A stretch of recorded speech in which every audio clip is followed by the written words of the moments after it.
بسم الله الرحمن الرحيم الحمد لله رب العالمين والصلاة والسلام على رسول الله. waxaan taaganahay wadada jaamacadaha waxaan ka shaqeynaynaa iskaashigii sagaalka degmo hadda waxaan taaganahay waxaan la joogaa waxaan ka shaqeynaa shaqada wata oo shaqada iskale oo ku kaabayna anagoo iskaashiga waaxda nadaafadda waxaan la joogaa agaasimaha waaxda nadaafadda gobolka Banaadir gudoomiyalka 8 degmo iskaashiga hadda waxaan ka shaqeynaynaa degmada Dharkeynley iyo Wadajir iyo Hodan qaybtii u dhaxaysan taaganahay shaqadaas aan ka wadnaa caawa insha Allah taala waxaan rabnaa inaan kaga dhabayno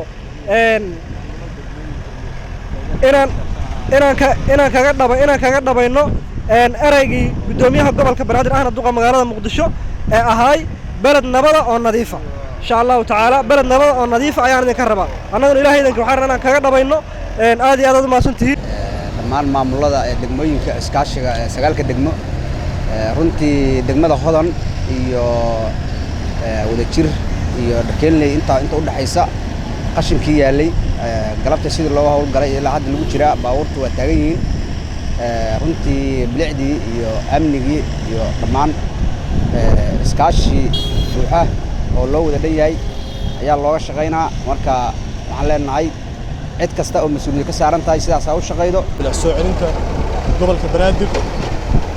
dhammaan bahda amniga oo nala joogo taliyaha saldhigga Hodan bahda saxaafadda urweynaha haweenka ka socdo sagaalka degmo ee shaqada sida quruxda badan ugu qayb qaadanayo assalaamu calaykum waraxmatullaahi wabarakaatuh salaanka bacdi runtii farxad weyn noo tahay maanta in iskaashigii iscilqaanka ahaa oo iska kaashanayeen degmooyinka sagaalka degmo ay ka socoto meesha u dhaxayso degmooyinka Wadajir Hodan iyo Dharkeynley area jaamacadda iyo ka soo horjeedkeeda iyo ilaa Saybiano runtii waxaan rajaynaynaa insha Allah taala inaan xoojino amarkii duqa magaalada Muqdisho ahaa magaalo nabad ah oo nadiif ah insha Allah taala annagoo kaashanayno gobolka Banaadir gaar ahaan agaasimaha guud waaxda nadaafadda iyo agaasimaha guud ee howlaha guud annagoo kaashanayno waxaan diyaar u nahay insha Allah taala mar walba degmo inaan weerar ku qaadno ama 2 degmo ama 3 degmo oo marka inta u dhaxaysa aan ka shaqeyno si loo helo magaalo nadiif ah qurux badan isla markaasna amni ah hadduu Ilaahay yiraahdo waxaan rajaynaynaa inaan mar walba qaadanayno talooyinka iyo fariimaha iyo tilmaamaha iyo maxaa la yiraahdaa isla xisaabtanka duqa magaalada Muqdisho ahna gudoomiyaha gobolka Banaadir Umar Finish